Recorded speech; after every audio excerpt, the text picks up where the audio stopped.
Bonjour à toutes et à tous. En cette veille de Shabbat Akev, Shabbat où on va lire la 3e paracha du livre de Devarim, un Shabbat où on va bénir le mois de Elul, bénédiction du mois d'Elul qui a une résonance particulière, parce que le mois dernier, le mois de Av, il y a eu une discussion, est-ce qu'on le bénit, est-ce qu'on l'annonce seulement parce que c'est un mois qui est triste. Le mois de Av, c'est un mois particulier, donc il y avait une petite discussion sur la bénédiction. D'ailleurs, on nous dit que le mois de Av, c'est le mois qui correspond à la tribu de Shimon. Et la tribu de Shimon n'a pas eu reçu de bénédiction de Moshe au moment de sa disparition dans la paracha Vezot HaBeracha. Et c'est pour ça qu'il n'y aura pas de bénédiction pour le mois de Av. Le mois qui arrive, c'est le mois d'Elul, donc on va bénir ce Shabbat.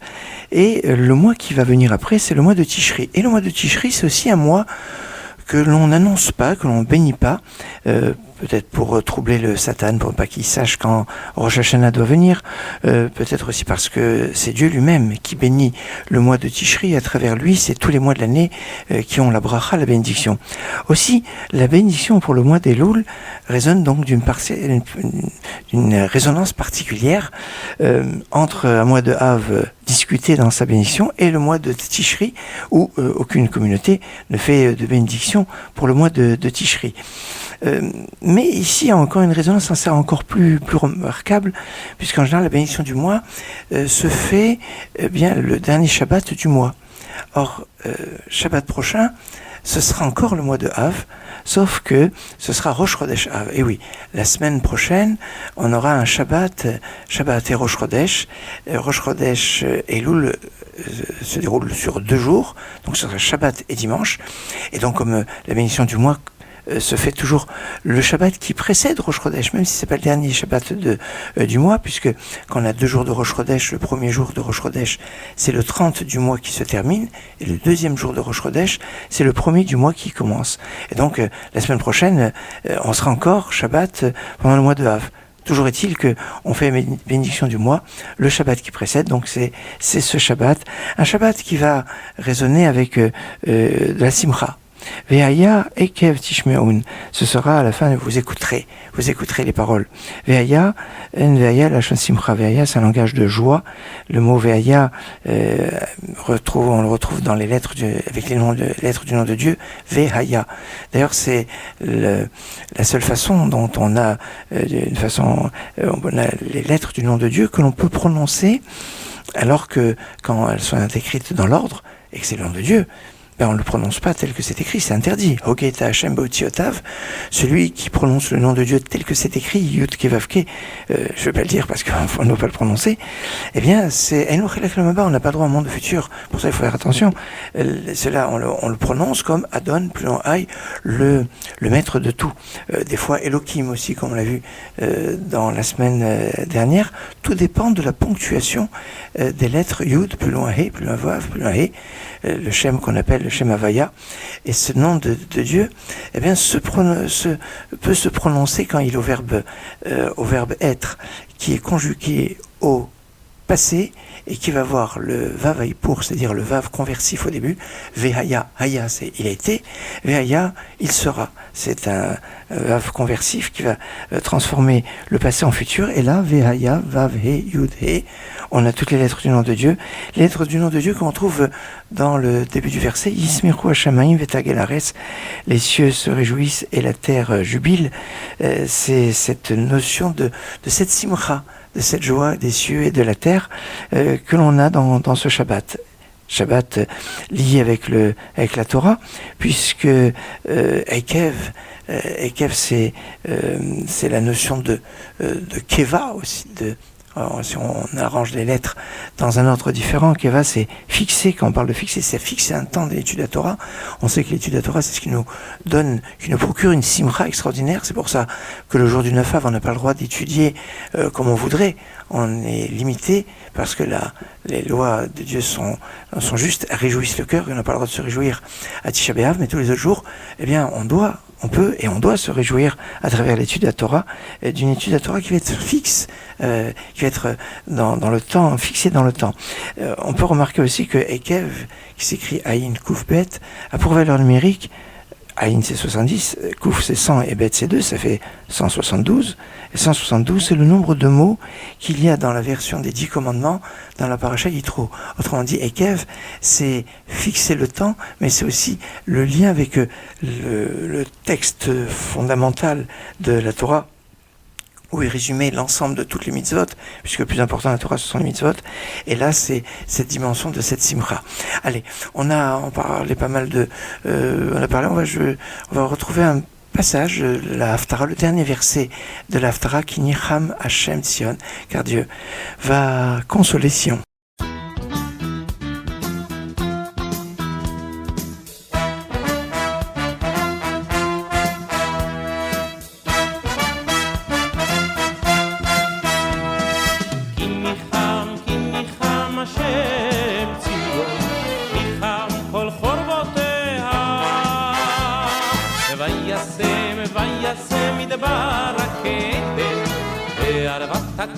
גן השם כי ניחם השם ציון ניחם כל חורבותיה אוי וישם מדבר הקדם וערבת כגן השם איי איי איי ששון ושמחה אוי מצבה תודה וכל זמרה שמחה היא מצבה תודה וכל זמרה ששון ושמחה היא מצבה תודה וכל זמרה איי ששון ושמחה היא מצבה תודה וכל זמרה כי ניחם השם ציון ניחם כל חורבותיה אוי וישם מדבר הקדם וערבת כגן השם כי ניחם השם ציון ניחם כל חורבותיה אוי וישם מדבר הקדם וערבת כגן השם איי איי איי ששון ושמחה רואים מצבה תודה וכל זמרה אוי אוי אוי ששון ושמחה עם מצבה תודה וכל זמרה ששון ושמחה רואים מצבה תודה וכל זמרה אוי ששון ושמחה מצבה תודה וכל זמרה כי ניחם השם ציון ניחם כל חורבותיה אוי וישם מדבר הקדם וערבת כגן השם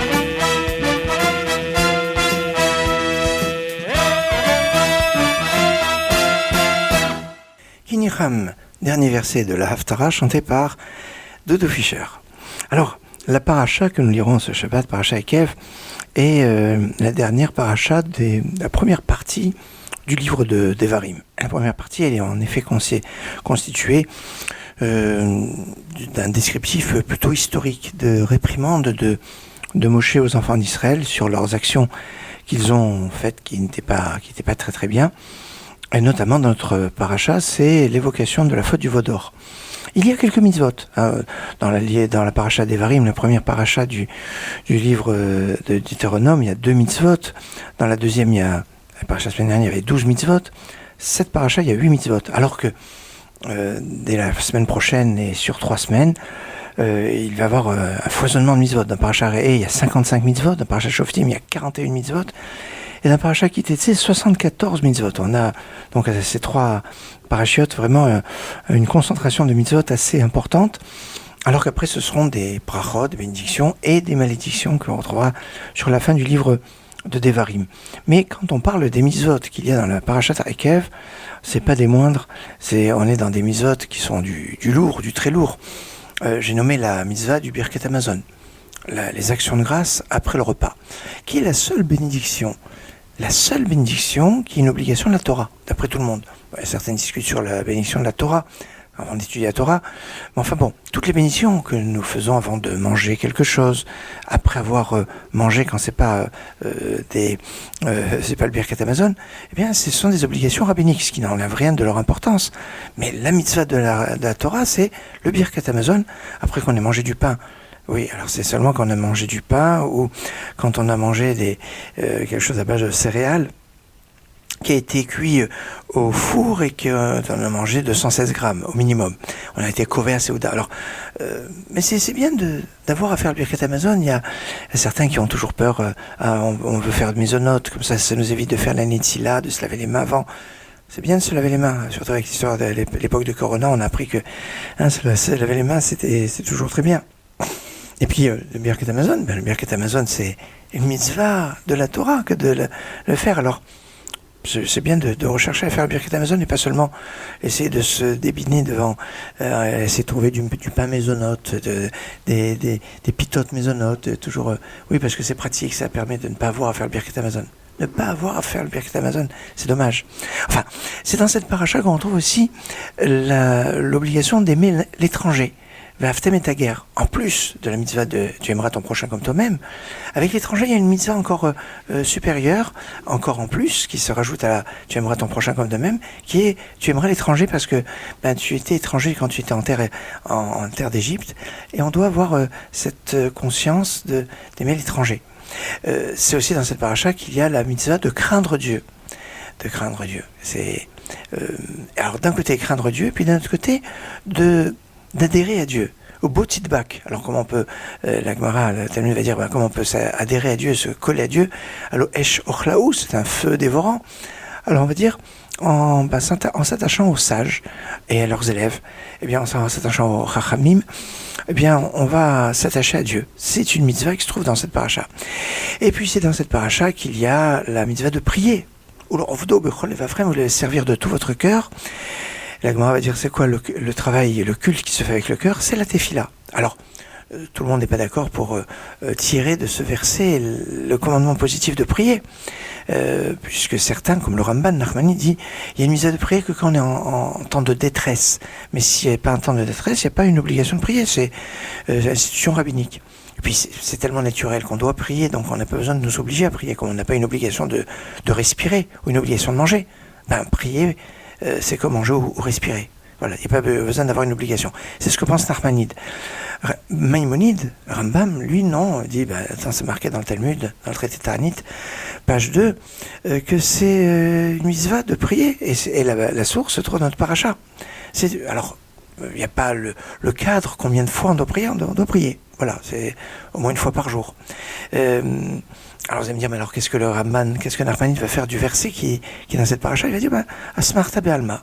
C'est un appui scriptuaire qui permet donc de donner à la mitzvah de prier un côté fort et puissant, mais ce n'est pas une obligation de la Torah, dira Nachmanide. Mais Maïmonide, lui, va soutenir que c'est une mitzvah de la Torah. Si aussi dans cette paracha Ekev, on a le deuxième paragraphe du schéma. Le schéma est constitué de 3 paragraphes. Le premier qui est l'acceptation du joug divin, l'acceptation de l'existence de Dieu. Le deuxième paragraphe, c'est celui qui est dans notre paracha, c'est l'acceptation des mitzvot. L'acceptation d'avoir à réaliser les mitzvot, c'est dans cette paracha. Alors que le troisième paragraphe du schéma, c'est le paragraphe qui parle des tzitzit et de la sortie d'Égypte, qui se trouve, lui, dans le livre des Nombres, et pas ici. On a ici donc un programme remarquable d'une paracha qui met en l'honneur la terre d'Israël. Au début, on parle des fruits, des espèces qui font la gloire de la terre d'Israël, les 7 espèces, mais aussi une terre où il y a tout ce qu'il faut. Et puis, on nous dit à la fin de la paracha, c'est une terre où toujours les yeux de Dieu sont sur cette terre. Il y a un lien particulier avec la divinité sur la terre d'Israël. C'est tous ces aspects qui sont liés avec cette paracha Ekev. Ve'aya, Ekev, on a dit Ve'aya, le mot Ve'aya, c'est un langage de Simcha. C'est ainsi que commence la paracha Ekev, Ve'aya, Ekev. Il y a une autre paracha qu'on lira dans quelques semaines, c'est Ve'aya Kitavo. Ça commence avec le même mot, Ve'aya, mais Kitavo est la reste, quand tu viendras sur la terre d'Israël.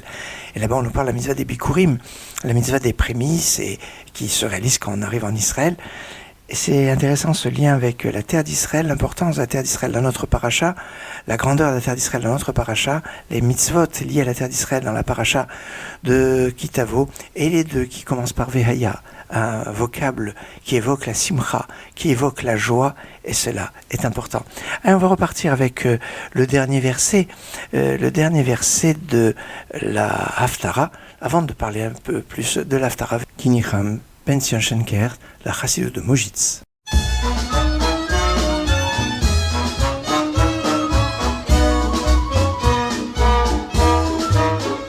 Kinicham Hashem Tzion, Kinicham mikol charvotea, Kinicham Hashem Tzion, Kinicham mikol charvotea. Vayasem mitbarach Eden Arvata Kigan Hashem Vayasem mitbarach Eden Arvata Kigan Hashem Sason v'simcha yimotzeva Toda v'kol yimra Sason v'simcha yimotzeva Toda v'kol yimra Kinicham Hashem Tzion Kinicham mikol charvotea Hashem Tzion, Kinicham mikol charvotea, Vayasem mitbarach Eden, V'arvata kigan Hashem. Vayasem mitbarach Eden, V'arvata kigan Hashem. Sason v'simcha yimatzeva, Torah v'kol yimra. Sason v'simcha yimatzeva, Torah v'kol yimra. C'est Benzion Schenker. Alors l'Haftara que nous lirons ce Shabbat, c'est la deuxième Haftara de consolation, toujours tirée du livre de Isaïe, chapitre 49 du verset 14 au chapitre 51 verset 3, une Haftara magnifique, une Haftara qui parle de consolation, une Haftara qui joue sur le principe de ne pas oublier et de se souvenir. C'est fabuleux. Je vais revenir là-dessus, mais je donne un petit topo général sur cette Haftara qui parle du rassemblement des exilés. Et ils sont venus, ils sont tous là. Attention, dans cette Haftara, on dit de ceux qui vont te détruire, ils sortiront de toi. Et oui, les plus dangereux sont ceux qui sortent de notre de parmi nous. Et c'est ça le plus dangereux. Mais on ne doit pas oublier de considérer les nobles origines qui sont Abraham et Sarah. C'est notre origine extraordinaire. Et d'attendre la consolation dans la joie, dans l'allégresse, et d'être dans cette approche. Et c'est ça, au début de l'Haftara commence Vatomer Tzion Azavani Hashem. Et Sion a dit, Dieu m'a abandonné. Parce que dans l'Haftara la semaine dernière, on a dit, Nachamu, Nachamu, ami, Dieu avait dit au prophète, consolez mon peuple. Mais Sion a dit, je ne veux pas être consolé par les prophètes, je veux que Dieu lui-même me console. C'est pour ça que dans les semaines qui arrivent, il y aura Anochi, Anochi, c'est moi qui vais vous consoler. Et là, il y a quelque chose de remarquable sur l'oubli, le souvenir. Atishkar Ishaoula. Est-ce qu'une femme va oublier son petit bébé? Va filer une tishkar. Et si maintenant elle va l'oublier, moi, je ne vous oublierai pas. C'est intéressant, la femme, l'homme se dit Zachar, masculin c'est Zachar, ça vient de Zecher, c'est la notion de souvenir, et un lien avec cette notion de souvenir. Et là on parle de la femme qui n'oublie pas. Alors, on parle de l'oubli. Souvenez-vous que quand le 9 Av, on a évoqué le psaume 137, Imeshkacher Yerushalayim Tishker, et si je t'oublie Jérusalem que ma droite m'oublie. Alors il y a la notion d'oubli. Zachor Hashem, Divnei Dom d'Hashem, souviens-toi des Divnei Dom. Il y a une notion de se souvenir. de pas oublier. Ola, cet enfant, il n'a pas de parnassa et la femme ne peut pas l'oublier. Mais on a les choses qui sont très intéressantes sur cet aspect. Merachem bat mitna. On dit, est-ce que la femme va oublier Ola? Merachem betna, d'avoir de la considération, de la compassion pour Ben Bitna, le produit de son ventre. Les commentaires nous disent en fait que Ola, c'est le petit bébé qui est encore plus petit. Ben Bitna, c'est quand il va être grand, un peu plus grand. Quand il va être grand, eh bien, à cause des difficultés, des vicissitudes de l'histoire, on pourrait l'oublier un an. Et on va voir que Gam Ele Tishkarna, Ele, Dieu va l'oublier. C'est quoi Ele? C'est l'introduction au veau d'or, qui est dont on parle dans notre paracha de Ekev. Et parce qu'il dit, Ele Elohecha Israël, voici tes dieux Israël. Vanochi Loishkachecha. Mais moi je ne t'oublierai pas. Anochi, eh bien c'est la révélation de Mont Sinaï. Tu n'oublieras pas que les enfants d'Israël avaient dit d'une façon spontanée et volontaire pour accepter la Torah. Alors Ele, on l'oublie, Anochi, on l'oublie pas. Et c'est le veau d'or, on l'oublie, le don de la Torah, on ne l'oublie pas. Et c'est ça, c'est Minika Chotam, Libera Kachotam, comme une bague, un sceau qui est sur la main. Ah tiens, le sceau à la main, ça nous fait penser à la bague que le Khatan donne à la Kala, et après il va dire Imeshkacher Yerushalayim, on va pas oublier. Et la droite, que ma droite m'oublie. C'est ce qu'on avait dit comme serment à propos de la destruction du temple. Les liens entre le mariage, on sait que la 7e haftara de consolation sera une haftara qui sera comme un khatan, comme une kala, tout est présent dans cette symbolique. C'est imbriqué dans la cérémonie du mariage par rapport au souvenir de Jérusalem, commencé dans les haftarot. Il y a un message qui est puissant, qui est fort. Voilà, il va être temps pour moi de vous souhaiter Shabbat Shalom, Git Shabbos, Shabbat Shalom ou Mevorach, et de vous laisser avec une autre interprétation de Kinicham. Shabbat Shalom.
Simchu yimut zayba sosoyin vesimchu yimut zayba toidu vekoy zimru inicham Hashem tziyoy nicham kochor voiseyu mayusem milbu rakiya hayden yarvusak yan Hashem inicham Hashem tziyoy nicham kochor voiseyu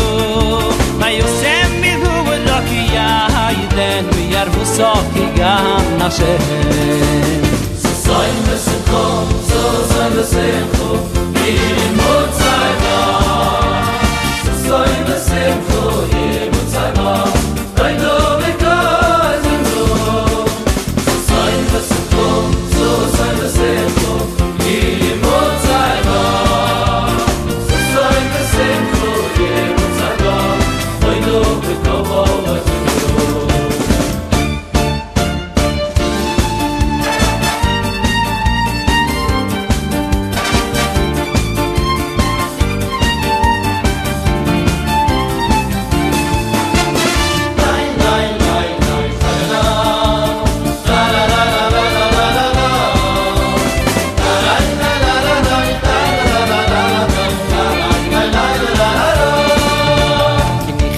Hashem tziyoy Nicham kochor voiseyu Vayusem yaiden yarvusoki gam nashem kenicham Hashem tiyoi nicham kochor voiseyo vayusem midburoki yaiden yarvusoki gam nashem soin vesimcho soin vesimcho yimutai ba soin vesimcho yimutai ba toidu vikoy zimru soin vesimcho soin vesimcho yimutai ba soin vesimcho yimutai ba toidu vikoy zimru kinicham Hashem tzion nicham kochor voiseyo vayosem midburoki yaiden yarvusoki gam nashem kenicham Hashem tzion nicham kochor voiseyo vayosem midburoki yaiden yarvusoki gam nashem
Yarvusoki gam nashem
Koil